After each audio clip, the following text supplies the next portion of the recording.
27 सालें तो तकरीबन मुझे हो गई हैं तकरीर करते हुए, सन 1999 से 2026 तक।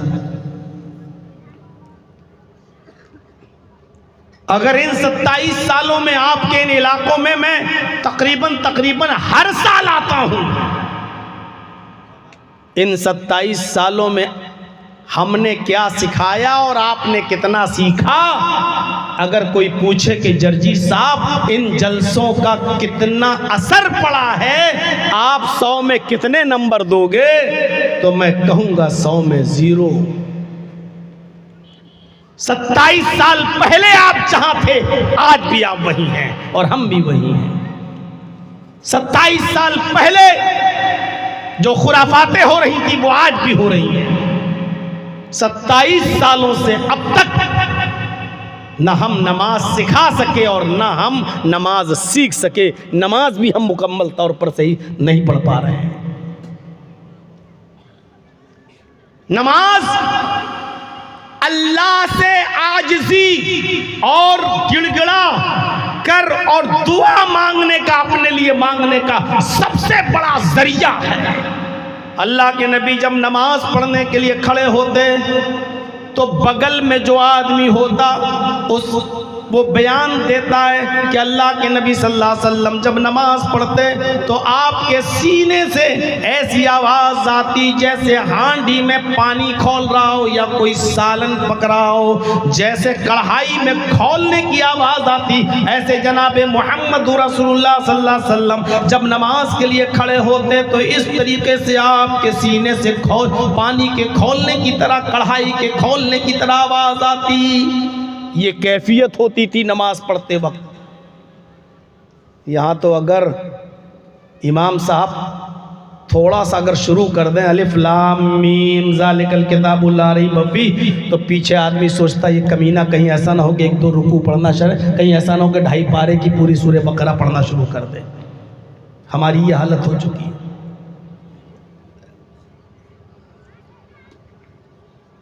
अल्लाह के नबी जो रुकू में दुआ पढ़, मैं ये नहीं कह रहा हूं कि सुभान रब्बियल अज़ीम नहीं पढ़ सकते, पढ़ सकते हो, लेकिन आपने अपने लिए क्या मांगा?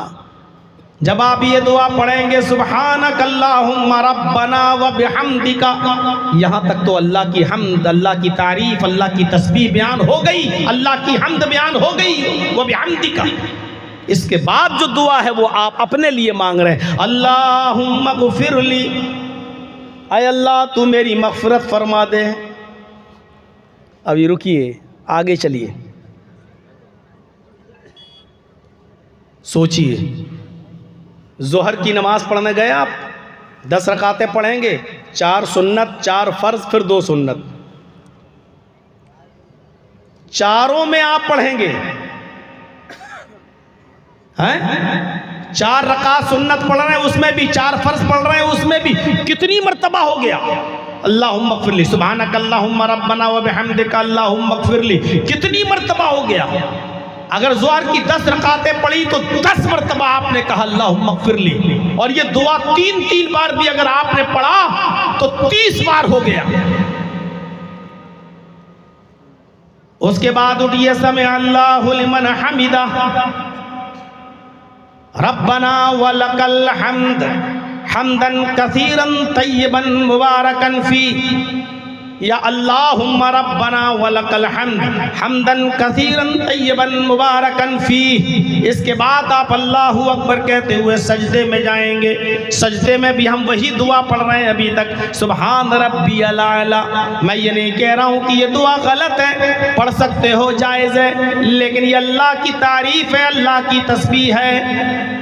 लेकिन आपने अपने लिए सजदे में भी कुछ नहीं मांगा, जबकि सजदे में जो दुआ मांगी जाती है वो सबसे ज़्यादा कबूल होती है, और सजदा कबूलियत की सबसे बेहतरीन जगह है। उधर भी अल्लाह के नबी यही दुआ पढ़ा करते थे, सुब्हानक अल्लाहुम्मा रब्बना व बिहम्दिका अल्लाहुम्मा ग़फ़िरली। यहाँ पर भी आप ये दुआ मांगिए। अगर रुकू में 3 बार आपने ये दुआ पढ़ी तो सजदे में 5 बार पढ़ लीजिए, रुकू में 5 बार पढ़ी तो सजदे में 7 बार पढ़ लीजिए। मेरे भाइयों सजदा थोड़ा रुकू से लंबा कर दीजिए, इसलिए कि अल्लाह के नबी फरमाते हैं कि अल्लाह रब्बुल आलमीन के बंदा सबसे ज्यादा नजदीक सजदे में होता है, और अल्लाह और बंदे के दरमियान सबसे ज्यादा सजदा आजिज़ी पैदा करता है। एक इंसान अपने सर को जमीन पर रख देता है, अपनी नाक जमीन पर रगड़ लेता है, अपनी पेशानी जमीन पर खम कर देता है, झुका देता है। वो इस बात का इकरार करता है कि अल्लाह तू सबसे ज्यादा बुलंद है और मैं सबसे ज्यादा पस्ती में हूँ, तू सबसे बुलंद है मैं सबसे नीचे हूँ, तू आसमान की बुलंदियों पर है और हम जमीन की पस्तियों में हैं। ऐ अल्लाह देख, मैंने तेरे सामने अपने आप को जलील कर दिया, मैंने अपनी नाक तेरे सामने रगड़ दी। ऐ अल्लाह मैंने अपनी पेशानी को तेरे सामने झुका दिया।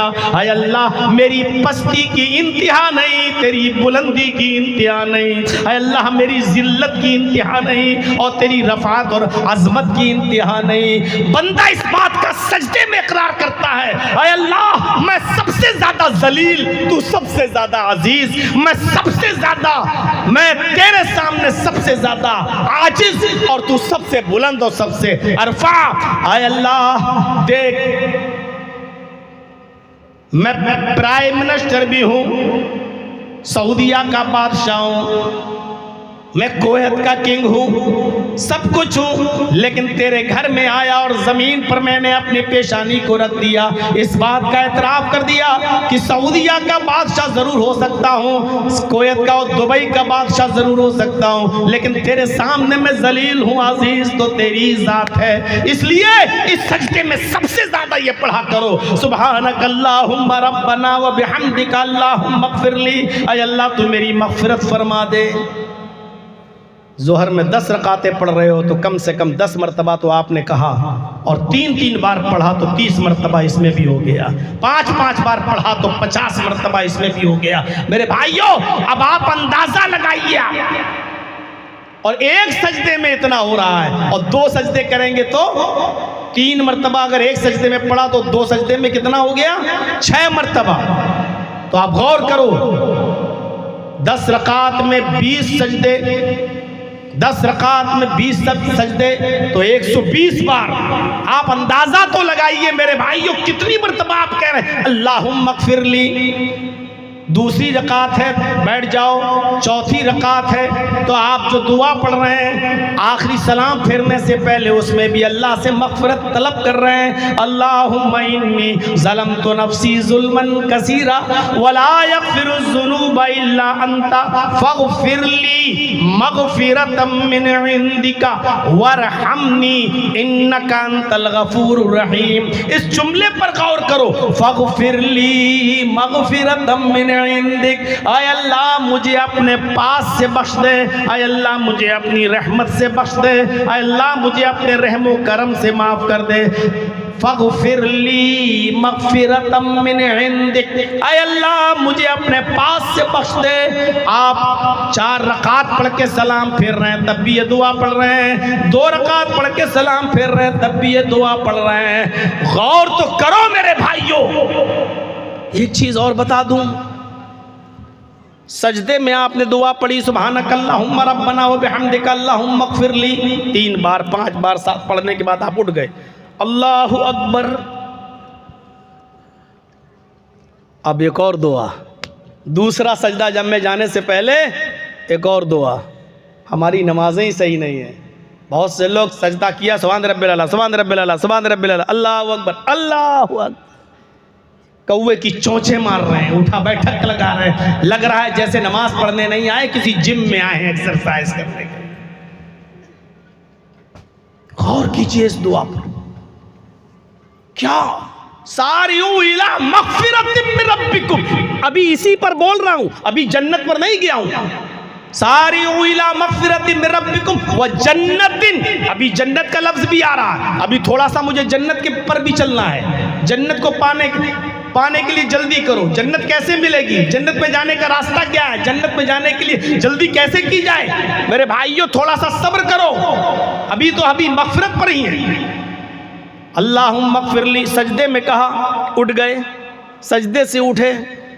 अल्लाह के नबी जो दुआ पढ़ा करते थे वो दुआ थी रब्बिग़फिरली, रब्बिग़फिरली। 2 मरतबा आप ये दुआ पढ़ा करते थे। मुस्लिम के अंदर यही अल्फाज आए, रब्बिग़फिरली, रब्बिग़फिरली। आए अल्लाह मेरे रब मेरी मग़फ़िरत फरमा दे, आए मेरे रब मेरी मग़फ़िरत फरमा दे। फिर आप कह रहे अल्लाहु अकबर। दोनों सजदों के बीच में ये दुआ पढ़ रहे हैं, इसमें भी रब की मग़फ़िरत। सोच रहे हैं अल्लाहुम्मा इन्नी, अल्लाहुम्मा बाइद बैनी व बैन खताया, या मग़फ़िरत है। रुकू में गए सुबहानक अल्लाहुम्मा रब्बना व बिहम्दिका अल्लाहुम्मा इग़फिरली, रब की मग़फ़िरत। सजदे में गए सुबहानक अल्लाहुम्मा रब्बना व बिहम्दिका अल्लाहुम्मा इग़फिरली, अल्लाह की रब की मग़फ़िरत। दोनों सजदों के बीच में बैठे तो रब्बिग़फिरली, रब्बिग़फिरली, ऐ अल्लाह मुझे बख्श दे, ऐ अल्लाह मुझे बख्श दे। गौर कीजिए, इधर भी मग़फ़िरत। एक दुआ और आती है, थोड़ा सा संभल के बैठिए। इस दुआ को भी अगर आप पढ़ लें तो सोने पे सुहागा। अगरचे कुछ मुहद्दिसीन ने इसको ज़ईफ़ कहा है और कुछ लोगों ने इसको हसन का भी दर्जा दिया है। इस दुआ के एक एक लफ्ज़ पर गौर कीजिए। दोनों सजदों के बीच में जो दुआ पढ़ी जा रही है, पहला जुमला अल्लाहुम्मा इग़फिरली वरहमनी वहदीनी वआफ़िनी वरज़ुक़नी। एक एक लफ्ज़ पर गौर कीजिए। आप क्या मांग रहे हैं आप अल्लाह से? नमाज पढ़ो तो ऐसे पढ़ो जैसे मांग रहे हो। ये कौन सी नमाज हुई? अल्लाह बाइद बैनी बैन खताया कमा बात। ऐसे मांगते हो क्या? डीएम के सामने खड़े होगे तो ऐसे कहोगे एक चुकुआ दे दो, एक चापकल दे दो, एक ये दे दो, एक साउंड बनवा दो। ऐसे कोई मांगेगा? आप अपने रब से मांग रहे हैं तो मांगने के अंदाज में मांगिए। ऐसे पर अल्लाहुम्मा बाइद बैनी व बैन खताया कमा बाअदत बैनल मशरिक़ि वल मग़रिब, अल्लाहुम्मा नक़्क़िनी मिनल खताया कमा युनक़्क़ा सौबुल अबयज़ु मिनद दनस। इस तरीके से मांगिए। इहदिना सिरातल मुस्तक़ीम सिरातल लज़ीना अनअमता अलैहिम गैरिल मग़ज़ूबि अलैहिम वलद्दाल्लीन। इस तरह मांगो, ऐसे थोड़ी मांगा जाए। इहदिना सिरातल मुस्तक़ीम सिरातल लज़ीना अनअमता अलैहिम गैरिल मग़ज़ूबि अलैहिम वलद्दाल्लीन आमीन। इन्ना अतैनाकल कौसर फसल लिरब्बिका वनहर शानिअका वल अब्तर। अल्लाहु अकबर। सुभान रब्बिल अज़ीम, सुभान रब्बिल अज़ीम, सुभान रब्बिल अज़ीम, समी अल्लाहु लिमन हमिदा। अल्लाह, ये कोई मांगना हुआ? ये तो आप मजाक करने गए। मांगो तो मांगने के अंदाज में मांगो। सजदे में जब दुआ भी पढ़ो, रुकू में दुआ पढ़ो तो इस अंदाज में पढ़ो, सुब्हानक अल्लाहुम्मा रब्बना व बिहम्दिका अल्लाहुम्मा इग़फिरली। मौलाना साहब, आप जो दुआ सिखला रहे हो ना, इतनी देर पढ़ेंगे तो हमारी मस्जिद का इमाम भी नहीं पढ़ता है। हम तो एक बार भी नहीं पढ़ पाएंगे, वो उठ जाएगा। ऐसा है, क्योंकि हमारी मस्जिदों के इमाम साहब भी ये दुआ नहीं पढ़ रहे हैं। अब वो पढ़ेगा सुभान रब्बिल अज़ीम, सुभान रब्बिल अज़ीम, सुभान रब्बिल अज़ीम, तब तक तुम्हारी एक बार होगी सुभानक अल्लाहुम्मा रब्बना व बिहम्दिका अल्लाहुम्मा इग़फिरली। वो कह देगा समी अल्लाहु लिमन हमिद। आप क्या करेंगे? पीछे बदलना पड़ेगा दस्तूर। नमाज को नमाज के तरीके से पढ़िए। अल्लाह से मांगने गए हैं तो मांगने के अंदाज में मांगिए, और ये देखिए कि आप किससे मांग रहे हैं। दोनों सजदों के बीच की इस दुआ पर गौर करो। अल्लाहुम्मा इग़फिरली, आय अल्लाह तू मेरी मग़फ़िरत फरमा दे। आय अल्लाह, मैं गुनाहों का बोझ लाद कर तेरे घर में, इस मस्जिद में तेरे घर में आया हूँ। आय अल्लाह, अगर तू मेरी मग़फ़िरत नहीं करेगा तो कौन करेगा? आय अल्लाह तू मेरी मग़फ़िरत फरमा दे। किस अंदाज में मांग रहे? अल्लाहुम्मा इग़फिरली, आय अल्लाह तू मेरी मग़फ़िरत फरमा दे। वरहमनी, आय अल्लाह सारी दुनिया मेरे ऊपर जुल्म करना चाहती है। घर जाओ तो बीवी जुल्म करती है, बच्चे बड़े हो गए वो जुल्म करते हैं, पड़ोसी जुल्म करते हैं। आय अल्लाह मैं मारा मारा फिर रहा हूँ। आय अल्लाह मेरी ज़िंदगी में सुकून नहीं है। वरहमनी, आय अल्लाह मेरी ज़िंदगी पर रहम फरमा दे।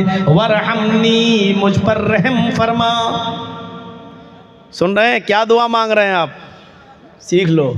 अल्लाहुम्मा इग़फिरली, अल्लाह मेरी मग़फ़िरत फरमा दे। वरहमनी, आय अल्लाह मेरे ऊपर रहम फरमा। वहदीनी, अय अल्लाह कोई इधर खींचता है, कोई उधर खींचता है, कोई कहता है ये रास्ता सही, कोई कहता है ये रास्ता सही, कोई कहता है ये करो, कोई कहता है वो करो। अय अल्लाह मैं बड़े पसो पेश में हूँ, क्या सही क्या गलत, कहाँ जाऊँ कहाँ ना जाऊँ। वहदीनी, अय अल्लाह तू ही मुझे हिदायत दे दे, अय अल्लाह तू ही मुझे सही रास्ता बता दे, अय अल्लाह मेरी रहनुमाई फरमा दे, अय अल्लाह मुझे सिराते मुस्तकीम दे दे। वहदीनी, अय अल्लाह तू मुझे हिदायत अता फरमा। एक और जुमला, वाफीनी, पढ़ते तो हैं लेकिन मतलब नहीं समझते। आफियत किसको कहते हैं? वहदीनी वाफीनी, अय अल्लाह मुझे आफियत अता फरमा। बस तर्जुमा सुन लिया, आफियत अता फरमा। आफियत कहते किसे हैं? ये आफियत है क्या चीज? आप नमाज में ये दुआ पढ़ रहे हैं, आपको खुद नहीं मालूम कि आप अल्लाह से क्या मांग रहे हैं। आफियत रूहानी और जिस्मानी दोनों बीमारियां इसमें शामिल हैं, इन दोनों से हमें नजात अता फरमा। वाफिनी, अय अल्लाह मुझे कैंसर है, तू मुझे कैंसर से नजात अता फरमा। अल्लाह मुझे टीबी की बीमारी है, तू मुझे टीबी से नजात अता फरमा। अय अल्लाह मुझे एक ऐसी बीमारी हो गई है जो मैं दूसरों को नहीं बता सकता, शर्मिंदगी है। अय अल्लाह मुझे एड्स हो गया है गलत काम करते करते, आफिनी तू मुझे इससे नजात अता फरमा। जिस्म की हर बीमारी इसमें शामिल है।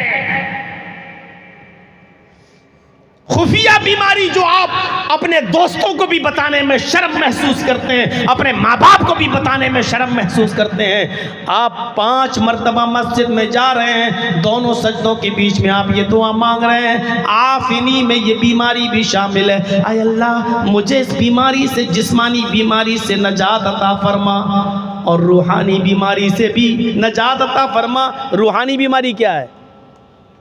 अय अल्लाह मेरा मकान 2 मंजिल बना है, मेरे पड़ोसी ने 3 मंजिल बना लिया, मुझे जलन हो रही है। ये मुझसे आगे क्यों बढ़ रहा है, मुझे इससे जलन हो रही है।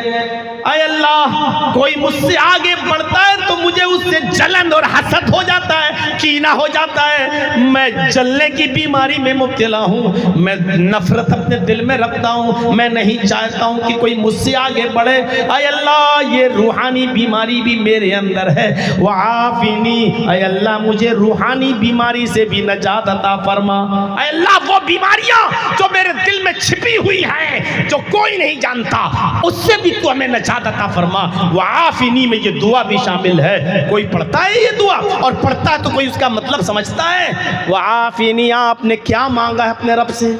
अय हमारे रब तू मुझे आफियत अता फरमा, यानी मेरी जिस्मानी और रूहानी दोनों बीमारियों से तू मुझे नजात अता फरमा। और आखिरी जुमला, वरज़ुक़नी, अय अल्लाह जहां जाता हूं ठोकरें खाता हूं। अय अल्लाह मैंने चाय की दुकान खोली थी, अभी 4, 5, 6, 10 दिन चली थी, और जब अच्छी चलने लगी तो एक और आदमी ने मेरे पड़ोस में दुकान खोल ली। अय अल्लाह कंपटीशन में उसने दुकान खोल ली, जो कस्टमर मेरे पास आते थे वो उधर जाने लगे। अय अल्लाह दुश्मनों ने दुश्मनियां निभाना शुरू कर दी। वरज़ुक़नी, तू मुझे रिज़्क़ हलाल अता फरमा। अय अल्लाह तू मुझे रोज़ी अता फरमा। ऐसा होता है कि नहीं होता है? आपने कपड़े की दुकान खोली, कुछ दिनों के बाद जब अच्छी चलने लगी तो पड़ोस में एक और ने कपड़े की दुकान खोल ली। आपने चाय की दुकान खोली, जब आपकी चलने लगी तो दूसरे ने एक और पड़ोस में आपके बगल में चाय की दुकान खोल ली। आप दुआ मांगो, ये ना कहो कि अल्लाह उसको बर्बाद कर दे। आप कहिए वरज़ुक़नी, अय अल्लाह मेरा काम मेहनत करने का कर रहा हूँ, रिज़्क़ देना तेरा काम है। अय अल्लाह तू मुझे रिज़्क़ अता फरमा। वरज़ुक़नी, अय अल्लाह तू मुझे रिज़्क़ दे। और जब अल्लाह किसी को रिज़्क़ दे दे तो दुनिया की कोई ताकत उससे छीन पाएगी? 100 दुकानें खोल लो उसके बगल में। अब सोचिए आपने क्या मांगा अल्लाह से। ये दोनों सजदों के बीच, मैं तो दोनों दुआएं पढ़ लेता हूं, रब्बिग़फिरली रब्बिग़फिरली, अल्लाहुम्मग़फिरली वरहमनी वहदीनी वआफ़िनी वरज़ुक़नी। एक हदीस के अंदर आता है अल्लाह के नबी एक और जुमला पढ़ते थे, वजबुरनी वजबुरनी, अल्लाहुम्मग़फिरली वरहमनी वहदीनी वआफ़िनी वरज़ुक़नी वजबुरनी। ऐ अल्लाह मेरे नुकसान को तू पूरा कर दे। जानते हो क्या मांगा आपने? और सुनो फुलबंगा वालों, गौर से सुनो, आपने क्या मांगा? वजबुरनी, मेरे नुकसान को पूरा कर दे। जर्जीत साहब बहुत बड़े डॉक्टर हैं, एक मिसाल दे रहा हूं, ऑपरेशन में मशहूर हैं। इमरजेंसी केस आया है, आईसीयू में लेके गया है, आईसीयू में लेके गया हूं। इसके ऑपरेशन में 5 लाख रुपया 3 लाख रुपया मिल रहा है मुझे। इसी वक्त अजान की आवाज आती है, अल्लाहु अकबर अल्लाहु अकबर। जर्जीत साहब ने उस मरीज के मालिक से कहा, ठीक है मैंने आईसीयू पे लिटाल दिया है, आने के बाद ऑपरेशन करता हूँ, मैं जा रहा हूँ नमाज पढ़ने के लिए, अभी नमाज पढ़ के आता हूँ तब ऑपरेशन कर दूंगा। वो आदमी कह रहा नहीं, अभी ऑपरेशन करो, मेरा मरीज बहुत खतरे में है, कहीं मर ना जाए। आपने कहा नहीं मैं नमाज पढ़ने जा रहा हूँ, जमात निकल गई तो अच्छा नहीं होगा, मैं जमात करके आ रहा हूँ, नमाज पढ़ के आ रहा हूँ, उसके बाद ऑपरेशन कर दूंगा। आईसीयू में मौजूद है, ऑक्सीजन मिल रहा है, इंशाल्लाह इसको कुछ नहीं होगा। आप ये कहकर चले जाते हैं नमाज पढ़ने के लिए, इधर ये मरीज, उसका बाप या उसका बेटा अपने मरीज को लेकर निकल जाता है दूसरी जगह, चलो जल्दी ऑपरेशन कराएंगे, मेरा बेटा या मेरा बाप इमरजेंसी पोजीशन में है। 3 लाख का कस्टमर आपके हाथ से निकल गया। जब आप नमाज पढ़ के वापस आते हैं तो आपने देखा कि वो मरीज गायब है। आपकी 3 लाख रुपए में 1 लाख रुपए बच रहा था, 2 लाख खर्चा देकर 1 लाख रुपए आपका बच रहा था, आपका ये नुकसान हो गया है। आप नमाज पढ़ के आए हैं, आपने दुआ मांगी, वजबुरनी, ऐ अल्लाह मेरे नुकसान को तू पूरा कर दे। अब अल्लाह आपके इस नुकसान को पूरा करेगा। मेरे भाइयों, अभी आपने 1 लाख का नुकसान किया है, असर की नमाज के वक्त आने से पहले पहले अल्लाह ने 3 मरीज आपके पास पहुंचा दिए। अब आपने 1 लाख उधर छोड़ दिया तो 3 लाख रुपए की इधर आपकी इनकम हो गई है। मेरे भाइयों, यही बात कही जा रही है। हम पर फॉर्चूनर, हम जो है किसी दुकान पर बैठे हुए, किराना मर्चेंट की दुकान पर बैठे हैं, एक कस्टमर है 10,000 रुपए का सौदा ले रहा है, उसने तेल भी खरीदा, घी भी खरीदा, तमाम चीजें खरीद रहा है। इधर अजान की आवाज आई और मैं मस्जिद में नमाज पढ़ने चला गया। मैंने कहा नमाज पढ़ के आऊंगा तब दूंगा। वो कस्टमर चला जाता है दूसरी दुकान पर, इतनी देर हम इंतजार नहीं करेंगे, हम दूसरी जगह से सामान ले लेते हैं। ठीक है तुम्हें जहां मर्जी हो ले लो, लेकिन अभी हम नमाज पढ़ के आएंगे तभी देंगे। जब तक आप आए वो कस्टमर चला गया। आपने दुआ मांगी, वजबुरनी, ऐ अल्लाह तू मेरे नुकसान को पूरा कर दे। अब अल्लाह इस नुकसान को आपको पूरा करेगा, आपके इस नुकसान को। आप गौर तो करो कि नमाज में आप मांग क्या रहे हैं। क्या ये दुआएं याद हैं हमें और आपको? अल्लाह के नबी सल्लल्लाहु अलैहि वसल्लम की एक हदीस में एक लफ्ज और आता है, तीसरी हदीस में एक लफ्ज और आता है, उसको भी अगर मिला लिया जाए तो पूछो मत। वरफानी वरफानी। अब पूरी दुआ यूं हुई, अल्लाहुम्मा गफिरली वरहमनी वहदीनी वआफिनी वरजुकनी वजबुरनी वरफानी। याद करना पड़ेगी, बिना याद के तो बहुत से ऐसे मिल जाएंगे जो आपको लिख के दे देंगे, गले में लटका लो। ये आप याद करिए, सबका मतलब बता दिया, आखिरी जुमला रह गया, अल्लाहुम्मा गफिरली, अल्लाह मेरी मग़फ़िरत फरमा दे, वरहमनी, अल्लाह मेरी ऊपर रहम फरमा दे, वहदीनी, अल्लाह मुझे हिदायत अता फरमा दे, वआफिनी, अल्लाह मुझे जिस्मानी और रूहानी तमाम बीमारियों से आफियत अता फरमा दे, नजात अता फरमा, आफियत अता फरमा, वरज़ुक़नी, अल्लाह मुझे रिज़्क़ हलाल अता फरमा, वजबुरनी, अल्लाह तू मेरे नुकसान को पूरा फरमा दे, वरफानी, आखिरी जुमला, वरफानी, अल्लाह जहाँ जाता हूँ गालियाँ खाता हूँ, जहाँ जाता हूँ बुरी नज़र से देखा जाता हूँ, समाने में और समाज के अंदर मेरी कोई इज्जत नहीं है, मुझे बुरी नज़रों से देखा जाता है, गरीब समझकर मुझे भगा दिया जाता है, मुझे कहीं बैठने नहीं दिया जाता है। वरफानी, अल्लाह मेरे स्टेटस को बुलंद कर दे, अल्लाह मेरे स्टेटस को ऊंचा कर दे, अल्लाह मेरी इज्जत को बढ़ा दे।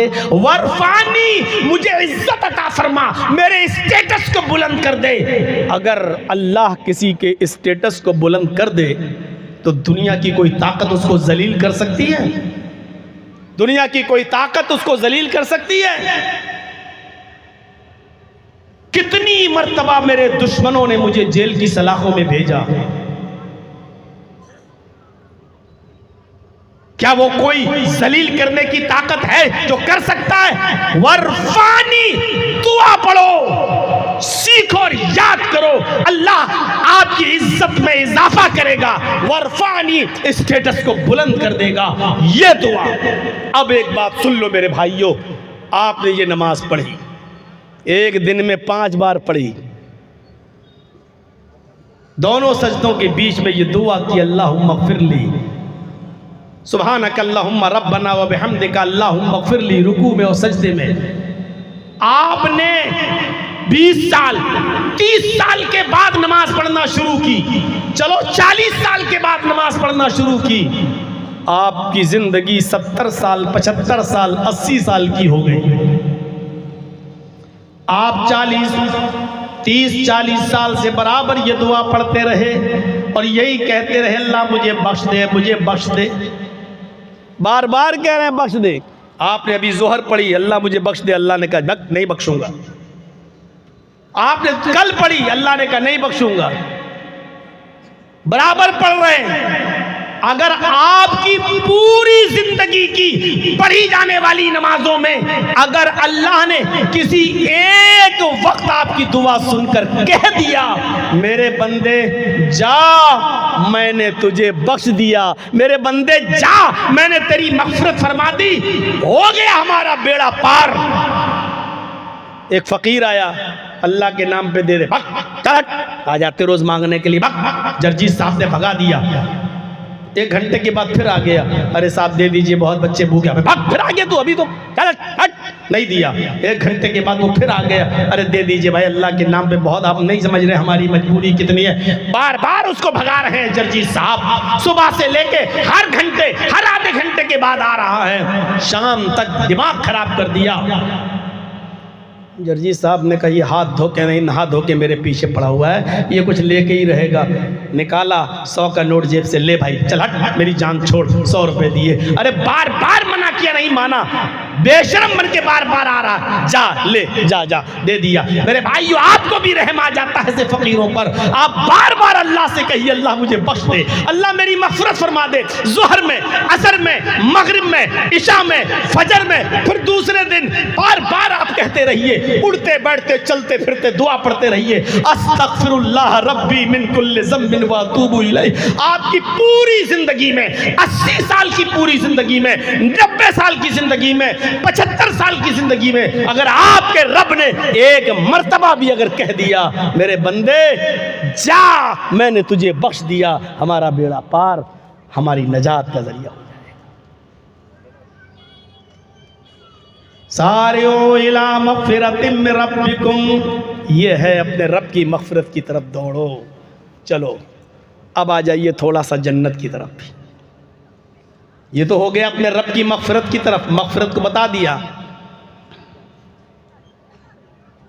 और भी बहुत से काम हैं मग़फ़िरत के, ऐसे बहुत से काम हैं जिनको करने के बाद आदमी की मग़फ़िरत, अरे उसके गुनाह माफ़ कर दिए जाते हैं।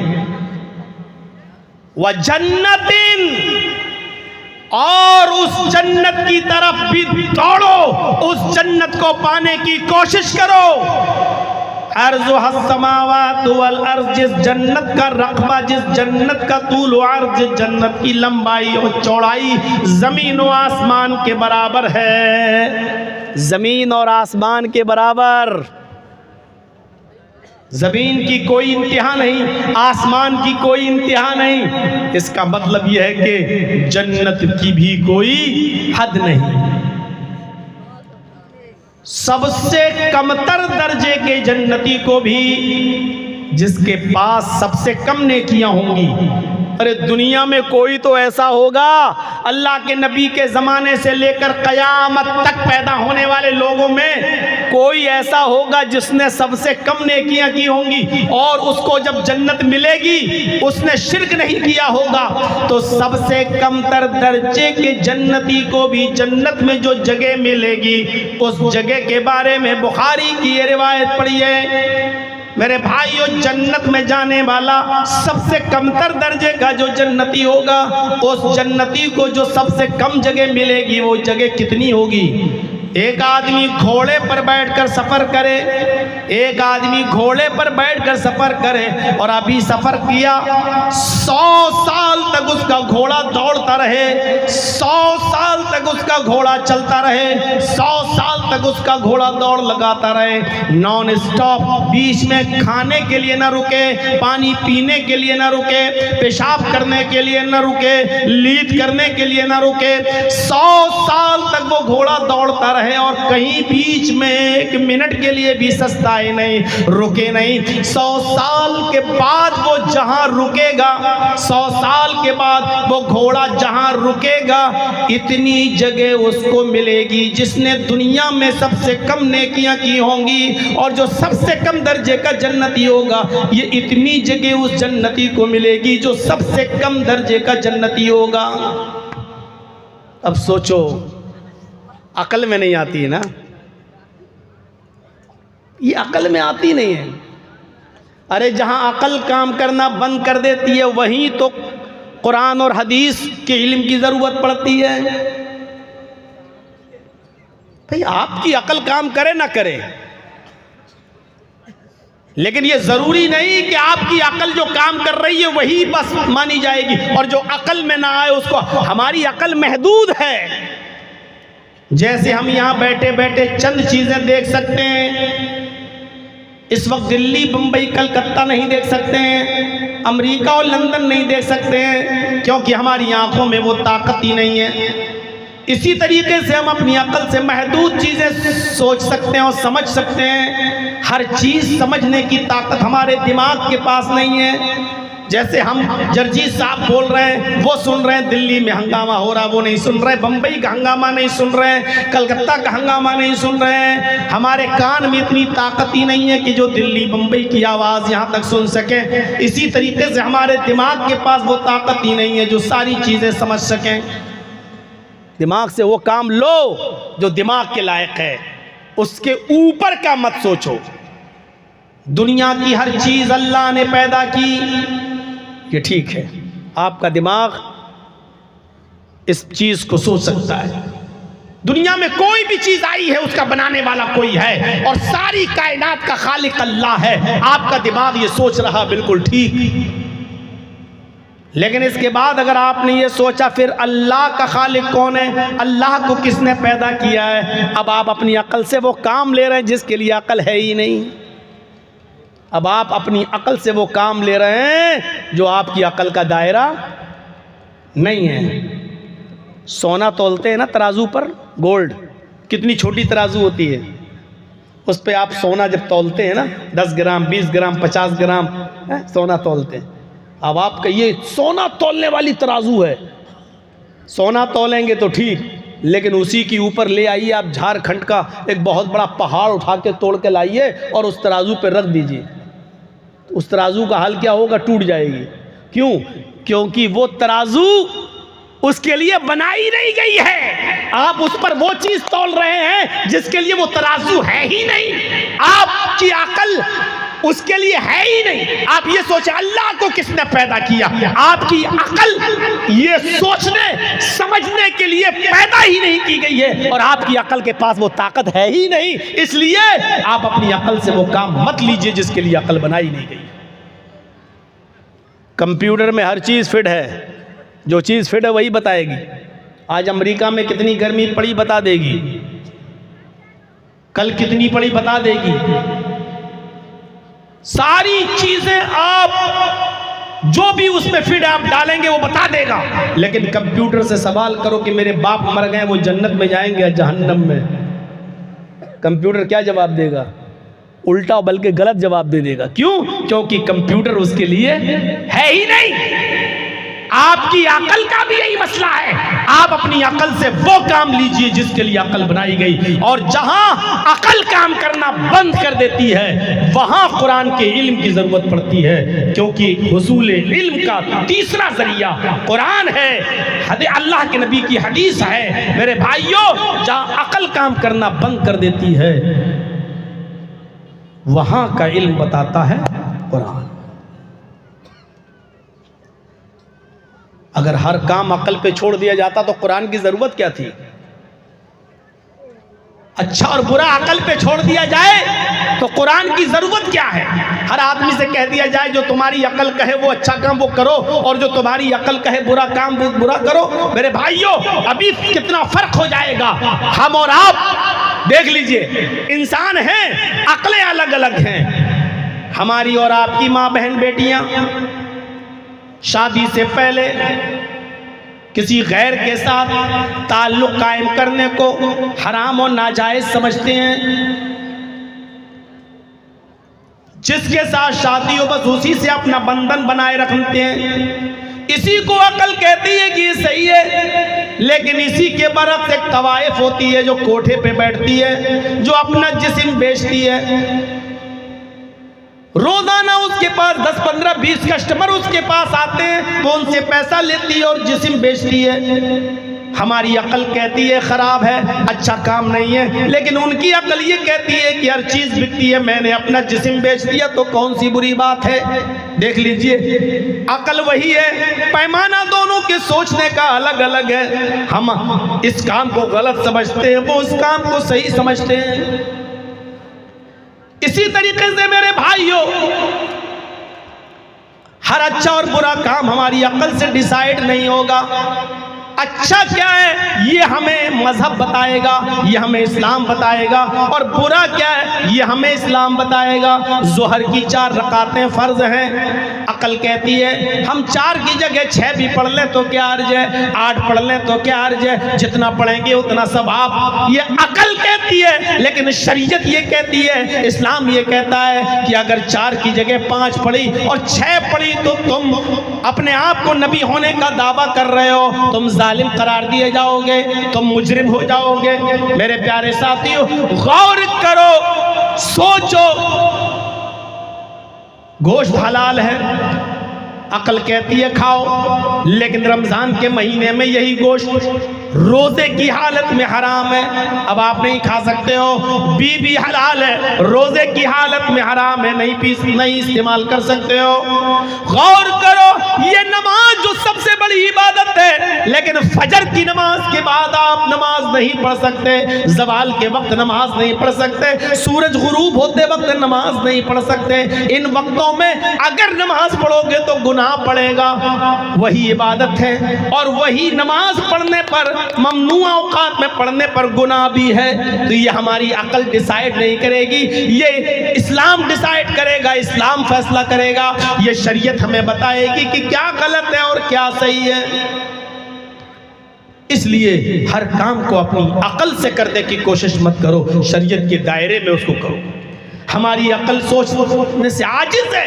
एक कमतर दर्जे के जन्नती को इतनी जगह मिलेगी कि घोड़े पर बैठकर कोई आदमी सफर करे और 100 साल तक वो घोड़ा दौड़ता रहे, 100 साल के बाद जहां रुकेगा, इतनी जगह उसको मिलेगी जिसने कब सबसे कम नेकी की होंगी, सबसे कम दर्जे का। तो आप सोचिए, जिसने सबसे ज्यादा नेकी की होंगी उसको कितनी, क्या इतनी बड़ी जन्नत है। अरे जन्नत की नेमतों के बारे में अल्लाह ने सिर्फ इतना कह दिया है, कोई जान ही नहीं सकता, न किसी आंख ने देखी, न किसी दिल पर उसका असर हुआ, न किसी दिमाग में उसका वहम तसव्वुर आया। जब ये कह दिया तो इसका मतलब यह है कि जन्नत की नेमतों के बारे में हमारी अक्ल सोच नहीं सकती, हमारी आंखें देख नहीं सकती, उसका वो हमारे चश्मे तसव्वुर से बालातर है, बहुत दूर है। मेरे भाइयों, बस हमारा काम है ईमान लाना, हमारा काम है ईमान लाना। लेकिन जन्नत में जाने के रास्ते बताते हुए अल्लाह के नबी सल्लल्लाहु अलैहि वसल्लम फरमाते हैं कि जन्नत में तुम जाने के लिए क्या करो। बहुत आसान भी है, बहुत आसान है। वुज़ू बनाओ और अच्छी तरीके से वुज़ू बनाओ। मा मिनकुम मिन अहदिन यतवज़्ज़ा फयुहसिनुल वुज़ू, तुम में से जिसने वुज़ू बनाया और अच्छी तरीके से वुज़ू बनाया, वुज़ू को वुज़ू की तरह, सुम्मा क़ाल, और वुज़ू बनाने के बाद जिसने ये दुआ पढ़ ली, अशहदु अल्ला इलाहा इल्लल्लाह व अशहदु अन्ना मुहम्मदन अब्दुहु व रसूलुहु, बस इतनी सी दुआ। तिरमिज़ी में ये भी आया है अल्लाहुम्मा जअलनी मिनत तव्वाबीन वजअलनी मिनल मुतत्तहिरीन, इसको भी उलमा ने हसन करार दिया है। अगर याद है पढ़ सकते हो पढ़ लो, और अगर नहीं पढ़ सकते हो तो कोई बात नहीं, इतनी दुआ पढ़ लो। अशहदु अल्ला इलाहा इल्लल्लाह व अशहदु अन्ना मुहम्मदन अब्दुहु व रसूलुहु, मुस्लिम शरीफ में इतनी दुआ आई है। अल्लाह के नबी फरमाते हैं, देखिए जन्नत कितनी आसान। जिसने वुज़ू बनाया और वुज़ू बनाने के बाद जिसने ये दुआ पढ़ ली, अशहदु अल्ला इलाहा इल्लल्लाह व अशहदु अन्ना मुहम्मदन अब्दुहु व रसूलुहु इल्ला फुतिहत लहू अब्वाबुल जन्नतिस समानिया, अल्लाह के नबी फरमाते कि उसके लिए जन्नत के 8 दरवाजे खोल दिए जाते हैं। फुतिहत लहू अब्वाबुल जन्नतिस समानिया, उसके लिए जन्नत के 8 दरवाजे खोल दिए जाते हैं। नौजवानों बताओ, वुज़ू बनाना कितना मुश्किल काम है, और वुज़ू बनाने के बाद इतनी सी दुआ पढ़ने पे अगर जन्नत के 8 दरवाजे हमारे लिए खुल रहे हैं तो कौन सा मुश्किल काम है? ये आपको भारी लगता है? वुज़ू बनाइए और वुज़ू बनाने के बाद ये दुआ पढ़ लीजिए, 8 दरवाजे खुले, 1 नहीं 2 नहीं, जन्नत के 8 दरवाजे हैं, 8 दरवाजे उसके लिए खोल दिए जाते हैं। जिस दरवाजे से दाखिल होना चाहे हो जा। ये है जन्नत। इसी तरीके से अजान के बाद अजान के कलमात दोहराना और उसके बाद दुआ पढ़ना। जब मुअज्जिन कहे अल्लाहु अकबर तो तुम भी कहो अल्लाहु अकबर अल्लाहु अकबर। जब मुअज्जिन कहे अशहदु अल्ला इलाहा इल्लल्लाह तो तुम भी कहो अशहदु अल्ला इलाहा इल्लल्लाह। जब मुअज्जिन कहे अशहदु अन्ना मुहम्मदर रसूलुल्लाह तो तुम भी कहो अशहदु अन्ना मुहम्मदर रसूलुल्लाह।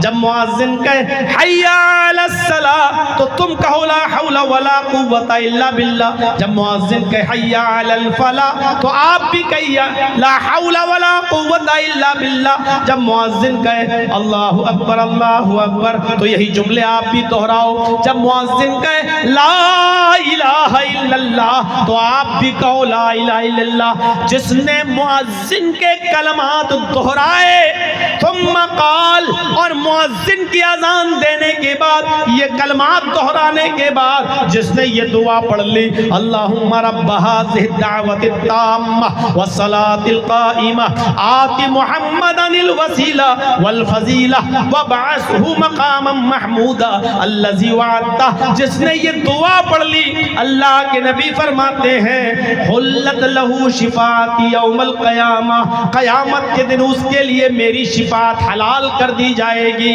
ऐसा आदमी जहन्नम के दरवाजे के पास भी खड़ा होगा तो मेरे लिए इजाजत होगी कि उसकी शिफात करूं, और अल्लाह हलाल कर देगा मेरे लिए उसकी शिफात करना। मैं उसको जहन्नम के दरवाजे से ले आऊंगा और अल्लाह से सिफारिश करूंगा, और अल्लाह मेरी सिफारिश कबूल करके उसको जन्नत में दाखिल कर देगा। ये कोई मुश्किल काम है?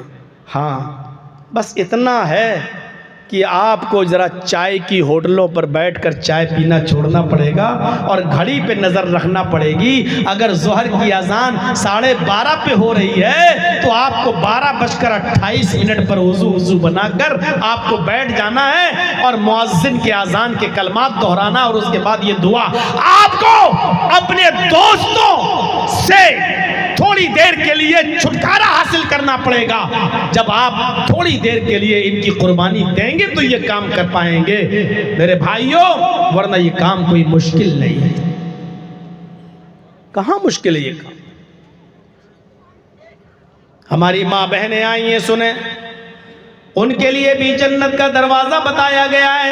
अलमरातु इज़ा सल्लत खम्सहा व सामत शहरा व अहसनत फरजहा व अतात बालहा फलतदखुल मिन अब्वाबिल जन्नति शात। रवाहु अहमद फी मस्नदी, मुस्नद अहमद की अल्फाज अल्लाह के नबी सल्लल्लाहु अलैहि वसल्लम ने फरमाया, जो औरत पांचों वक्त की नमाज पढ़ती हो, जो औरत पांचों वक्त की नमाज पढ़ती हो, वसामत शहरा, रमजान के पूरे महीने के रोजे रखती हो, वो अहसनत फरजा, और अपनी शर्मगाह की हिफाजत करती हो, यानी अपने शौहर के अलावा किसी गैर के सामने अपनी शर्मगाह पेश न करती हो। और अहसनत फरजहा में ये चीज़ भी शामिल है कि वो अपनी शर्मगाह की हिफाजत करती हो, मोटा कपड़ा पहनती हो, उसका सतर नुमाया ना हो, सतर दिखाई न दे, इतने चुस्त और टाइट कपड़े न पहनती हो जिससे उसके जिस्म की नशो नुमा बनावट उसकी दिखाई देती हो। वह अहसनत फरजा, जो अपनी शर्मगाह की और सतर की हिफाजत करने वाली हो। वह अतात बालहा, और अपने शौहर की इताअत खिदमत और फरमा बरदारी करने वाली हो, उसका दिल न तोड़ती हो, वो जो कहे उसको बहुस्न खूबी बजा लाती हो, खुशी खुशी उस काम को कर देती हो, अपने शौहर की इताअत और फरमा बरदारी में किसी कोई कमी न करती हो। ऐसा ये जो चार काम कर ले जो औरत, अल्लाह के नबी फरमाते हैं चार काम, पांचों वक्त की नमाज पाबंदी से पढ़ना, रमजान के पूरे महीने के रोजे रखना, अपने सतर की और शर्मगाह की हिफाजत करना, और अपने शौहर की इताअत और फरमा बरदारी करना। ये चार काम जो औरत करती हो, अल्लाह के नबी फरमाते हैं जन्नत के आठों दरवाजों पर फरिश्ते बैठे होंगे और इस औरत से कह रहे होंगे फलतदखुल मिन अब्वाबिल जन्नति शात, तेरे लिए जन्नत के आठों दरवाजे खुले हुए हैं, तू जिस दरवाजे से दाखिल होना चाहे हो जा। ऐसी औरत के लिए भी जन्नत के आठों दरवाजे खुले हुए हैं, ऐसी औरत के लिए भी जन्नत के आठों दरवाजे खोल दिए जाते हैं मेरे भाइयों। और एक हदीस आपके इस जलसे के ताल्लुक से, जो मस्जिद के ताल्लुक से हो रहा है, अल्लाह के नबी ने फरमाया मन बना लिल्लाहि मस्जिदन बनल्लाहु लहू बैतन फिल जन्नह। कितनी बड़ी जन्नत की बशारत। अल्लाह के नबी फरमाते हैं कि जिसने अल्लाह के घर के लिए यानी मस्जिद के लिए कोई ताउन किया, अल्लाह के घर को बनाया, दुनिया में जिसने मस्जिद बनाने में ताउन किया, जिसने मस्जिद बनाई, बनल्लाहु लहू बैतन फिल जन्नह, जन्नत के अंदर अल्लाह रब्बुल आलमीन उसका घर बनाएगा। दुनिया में तुम अल्लाह का घर बनाओगे तो अल्लाह जन्नत में उसके लिए घर बनाएगा जो दुनिया में घर बनाएगा। ये जन्नत में जाने के रास्ते हैं, जन्नत में जाने के रास्ते मेरे भाइयों। इसलिए इस रास्ते में बढ़ चढ़ कर हमें और आपको हिस्सा लेना चाहिए। ये तो अभी तक ताल्लुक था नमाज का, रोजे का, जिसने रोजे रखे, शौहर की इताअत की, फरमा बरदारी की, नमाज, ये तमाम मामले नौजवानों के ताल्लुक से अल्लाह के नबी ने फरमाया इसमें लड़के भी शामिल हैं और लड़कियां भी शामिल हैं। जो हदीस में पेश करने जा रहा हूं, अल्लाह के नबी फरमाते मैं यज़मली बैना लहयैहि व रिजलैहि, जिसने बैना रिजलैहि, जिसने अपने दाढ़ दोनों ये दरमियान यानी दाढ़ी के दरमियान यानी जबान, लहयैहि दाढ़ी कहते दोनों, उसके अंदर क्या है जबान, जो मुझे जमानत दे, गारंटी दे कि हम जबान का सही इस्तेमाल करेंगे, गाली नहीं देंगे, गीबत नहीं करेंगे, चुगली नहीं करेंगे, किसी की बुराई नहीं करेंगे, जबान से उल्टा सीधा नहीं बोलेंगे, इस जबान को लग़वियात में नहीं जो है इसका लग़वियात में नहीं गुजारेंगे। तो क्या फरमाया अल्लाह के नबी ने, दो चीजों की जमानत मुझे दे दो, दो चीजों की, एक जबान की व बैना रिजलैहि, और दोनों पैरों के दरमियान यानी शर्मगाह की। जो मुझे इन दो चीजों की जमानत देगा, जबान का सही इस्तेमाल करेगा और अपनी शर्मगाह का सही इस्तेमाल करेगा, दो चीजों की जमानत मुझे दे दो, अल्लाह के नबी फरमाते अज़मन लहुल जन्नह, मैं उसको जन्नत की गारंटी दे रहा हूं। यानी जबान से सच बोलने वाला, गीबत न करने वाला, चुगली न करने वाला, बुराइयां न करने वाला, बेहुदा जुमले न बोलने वाला और अपनी शर्मगाह का गलत इस्तेमाल न करने वाला। ये दो चीजों की जो जमानत दे देगा, जो गारंटी दे देगा, इनको सही जगह इस्तेमाल किया जाएगा तो अल्लाह के नबी फरमाते हैं आज़मन लहुल जन्ना, मैं उसको जन्नत की जमानत देता हूँ। ये जन्नत में जाने के रास्ते हैं, जन्नत में जाने के रास्ते।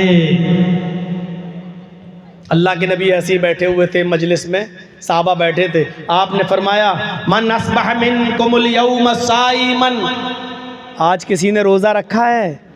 तुम में से कोई है जो रोज़ा रखे हो? नफली रोज़ा। अबू बकर सिद्दीक उठे, कहा अल्लाह के रसूल मैं हूँ, मैंने रोज़ा रखा है नफली, मैं रोज़े से हूँ। अल्लाह के नबी सल्लल्लाहु अलैहि वसल्लम ने फरमाया मन अतअमा मिनकुमुल यौम मिस्कीनन, तुम में से कोई है जिसने आज किसी मिस्कीन को खाना खिलाया हो, जिसने किसी भूखे को खाना खिलाया हो? अबू बकर सिद्दीक दोबारा उठते हैं, कहते हैं कि अल्लाह के रसूल मैंने आज एक भूखे को खाना भी खिलाया, मैं हूँ, मैंने आज भूखे को खाना भी खिलाया, यानी मैं रोजे से भी हूँ और मैंने भूखे को खाना भी खिलाया। अल्लाह के नबी ने कहा अच्छा बैठ जाओ। फिर आपने पूछा मन आद मिनकुमुल यौम मरीजन, तुम में से आज के किसी मरीज को देखने गया, उसके घर आयादत करने गया, अगर अस्पताल में भर्ती है तो कोई अस्पताल में उसकी आयादत करने गया, तुम में से कोई है जो किसी मरीज की आयादत करने गया हो?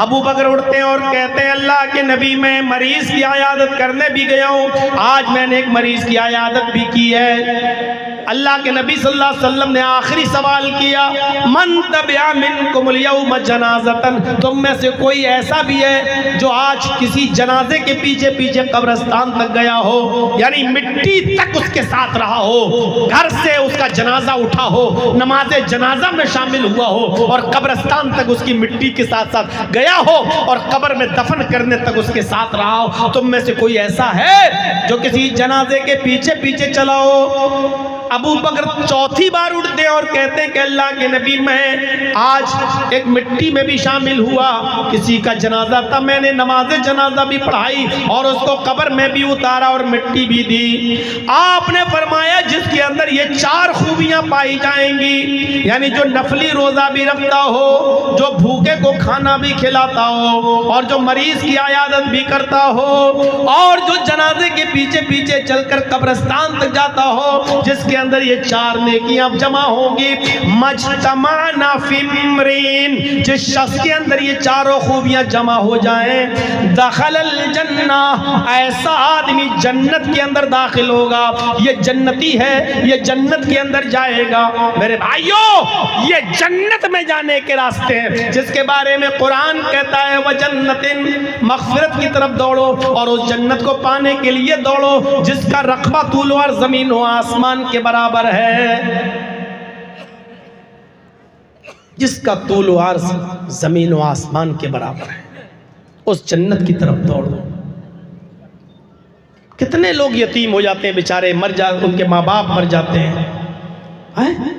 अल्लाह के नबी सल्लल्लाहु अलैहि वसल्लम को कुछ माल मिला हुआ था, आपका हिस्सा था, गनीमत, माल गनीमत में तकसीम हुआ तो उसमें आपका भी हिस्सा था, आपके हाथ में 2 झोले थे, आप लेकर जा रहे थे, एक छोटा बच्चा मिला 7 साल का, एक 9 साल का, एक ने ये हाथ पकड़ा, एक ने ये हाथ पकड़ा, एक ने कहा अल्लाह के नबी मेरी माँ नहीं, दूसरे ने कहा मेरा बाप नहीं, एक ने कहा 5 दिन से मेरे घर में चूल्हा नहीं चला, दूसरे ने कहा 1 हफ्ते से चूल्हा नहीं जला, आपने ये थैला इसको दे दिया, ये थैला इसको दे दिया। उस वक्त तक आप देखते रहे जब तक ये दोनों बच्चे आपकी निगाहों से ओझल नहीं हो गए। खाली हाथ आप घर में गए, देखते हैं कि हज़रत आयशा चूल्हे में लकड़ियां रखी हुई थी और सोच रही थी कि आज अल्लाह के नबी आएंगे तो मेरे घर में भी चूल्हा जलेगा, आज कुछ लाएंगे तो मेरे घर में भी रोटी बनेगी और गोश्त बनेगा। लेकिन खाली हाथ जब देखा तो पूछा अरे अल्लाह के नबी आपका हिस्सा क्या हुआ?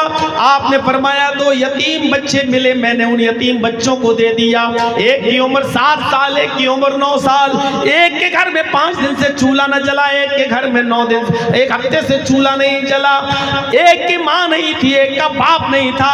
आयशा मैंने अपना हिस्सा उन दोनों को दे दिया। फरमाया थोड़ा सा ले आते तो आज मेरे घर में भी चूल्हा जल जाता।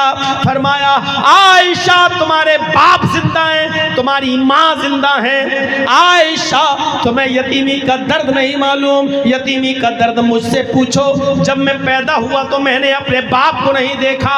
जब 2 महीने का दो पैदा होने में 2 महीने रह गए तो मेरा बाप मुझे छोड़कर इस दुनिया से चला गया। मेरे इस दुनिया में आने से 2 महीने पहले ही मेरे बाप इंतकाल कर गए। जब मैं 6 साल का था तो मेरी माँ भी मुझे छोड़ के चली गई। जब मैं 8 साल का था तो मेरा दादा भी मुझे छोड़ के चला गया। यतीमी का दर्द मैंने देखा है, तुमने नहीं देखा। उसके बाद अजान का वक्त हुआ, आप मस्जिद में नमाज पढ़ने के लिए गए और ज़ोहर की नमाज पढ़ाने के बाद आप ऐसी मिंबर पर बैठ गए और आपने उसी मौके पर तारीखी जुमले अदा किए और आपने फरमाया लोगों आज तो यतीम बच्चों का हाल मैंने देखा। एक की उम्र 7 साल, एक की उम्र 9 साल, एक के घर में 5 दिन से चूल्हा नहीं जला, एक के घर में 1 हफ्ते से चूल्हा नहीं जला। लोगों एक का बाप नहीं था, एक की माँ नहीं थी। आज मैंने अपना हिस्सा उनको दे दिया। सुनो अना व काफिलुल यतीमी फिल जन्नति का हादैन, मैं और यतीम का परवरिश करने वाला, मैं और यतीम को पालने वाला, मैं और यतीम के सर पे हाथ फेरने वाला, मैं और यतीम को खिलाने पिलाने वाला, उनकी परवरिश करने वाला। कयामत के दिन दोनों जन्नत में ऐसे होंगे जैसे ये दोनों उंगली मिली हुई है, यानी वो मेरा पड़ोसी बनकर रहेगा जो यतीमों के सर पे हाथ फेरेगा, यतीमों का ख्याल रखेगा।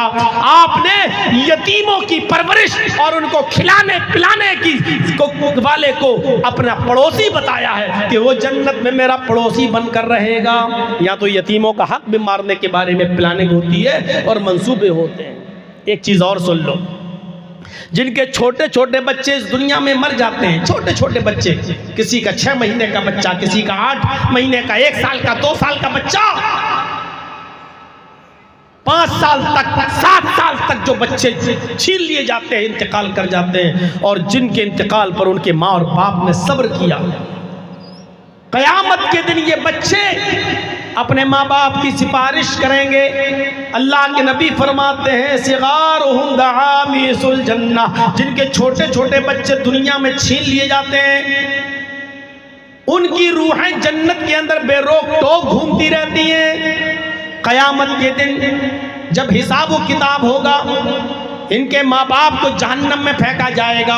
जाओ तुमने दुनिया में बुरे काम किए, बदअमल थे, आए फरिश्तों इनको जहन्नम के अंदर फेंक दो। जब ये माँ बाप जहन्नम के किनारे पहुंच जाएंगे तो अल्लाह कहेगा रुक जाओ, इनको जहन्नम में डालने से पहले इनके बच्चों से इनको मिलवा दो। हमने इनके छोटे छोटे बच्चे इनसे दुनिया में छीने थे जो जन्नत में बेरोक टोक घूम रहे हैं, इनको लेकर आओ और एक मर्तबा उनके माँ बाप से इनको मिला दो। हुक्म होगा इनके बच्चों को लाओ और इनके माँ बाप से इनको मिला दो ताकि कोई शिकायत बाकी न रहे। उन बच्चों को फरिश्ते लेकर आएंगे और उनके माँ बाप से मिलाएंगे। अभी माँ बाप से मिल रहे होंगे ये बच्चे और खुश होंगे।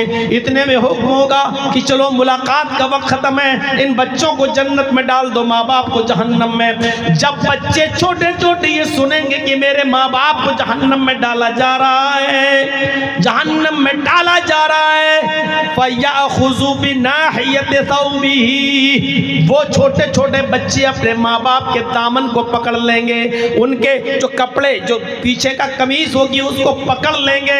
याखुज़ु बिनाहियति सौबिही, उनके कपड़े को पकड़ लेंगे। लम युफारिक, फिर उसको छोड़ेंगे नहीं, फिर उस दामन को छोड़ेंगे नहीं। फरिश्ते छुड़ाएंगे लेकिन ये बच्चे अपने माँ बाप के दामन को नहीं छोड़ेंगे और अल्लाह से कहेंगे आय अल्लाह, दुनिया दुनिया में भी तूने मुझे मेरे माँ बाप से दूर किया और आज भी तू मुझसे मेरे माँ बाप को दूर कर रहा है। अगर तुझे यहाँ भी मुझको मेरे माँ बाप से मुझे दूर करना था तो दुनिया में तूने मुझसे मुझे क्यों छीना? मुझे मेरे माँ बाप का प्यार दुनिया में भी नहीं मिला और यहाँ पर भी तू मुझे मेरे माँ बाप से दूर कर रहा है। अय अल्लाह, ये तेरा कैसा इंसाफ है? दुनिया में भी तूने मुझे माँ बाप नहीं दिए और आखिरत में भी तू मुझसे माँ बाप छीन रहा है। अय अल्लाह, दुनिया में अगर तूने मुझे छीना था, माँ बाप से दूर किया था, तो यहाँ तो तू मुझे मेरे माँ बाप से दूर न कर। अल्लाह उन छोटे छोटे बच्चों की इस इल्तिजा को कबूल फरमाएगा और होगा फरिश्तों, इनके माँ बाप को भी इन बच्चों के साथ जन्नत के अंदर दाखिल कर दो। इनके माँ बाप को भी ले जाओ और जन्नत के अंदर इन बच्चों को के साथ इनके माँ बाप को भी दाखिल कर दो। वो छोटे छोटे बच्चे जिनको दुनिया में छीन लिया गया, कयामत के दिन अपने माँ बाप की सिफारिश करेंगे और अल्लाह उनकी सिफारिश को कबूल करके उनके माँ बाप को जन्नत के अंदर दाखिल कर देगा, माँ बाप को जन्नत के अंदर भेज देगा। लेकिन शर्त यही है कि उन माँ बाप ने सब्र किया होगा और बाबेला नहीं मचाया होगा, चीखे नहीं होंगे, चिल्लाए नहीं होंगे और मातम नहीं किया होगा। मेरे भाइयों, ये रही मेरे 1.5 घंटे की तकरीर, क्योंकि आप भी अब उकता चुके हैं। कोई आदमी कितनी देर तक बैठेगा? 3:45 बजे तक बैठना और मगरिब के बाद से, इशा के बाद से, वाकई आपके बड़े दिल गुर्दे की बात है। आपके बैठने को अल्लाह कबूल फरमाए और जो सुना है अल्लाह रब्बुल आलमीन हम सबको उस पर अमल करने की तौफीक अता फरमाए। ये जन्नत में जाने के रास्ते थे, अल्लाह हमें इन रास्तों पर चलने की तौफीक अता फरमाए। अल्लाह हमें मग़फ़िरत तलब करने की तौफीक अता फरमाए। आए अल्लाह हमें दुआए मग़फ़िरत करने की तौफीक अता फरमा और हम जब दुआए मग़फ़िरत अपने बारे में करें, अल्लाह तो उसको कबूल भी फरमा ले।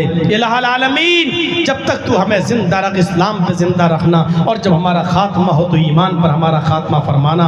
वमा अलैना इल्लल बलागुल मुबीन व आखिरु दावाना अनिल हम्दुलिल्लाहि रब्बिल आलमीन। चलते चलते आपसे गुजारिश है कि अगर इस मस्जिद के लिए मेरे हाथ पर भी अगर कुछ ताउन आप देना चाहें तो आप दे सकते हैं। अल्लाह रब्बुल आलमीन आपको उसका अज्र अज़ीम अता फरमाएगा।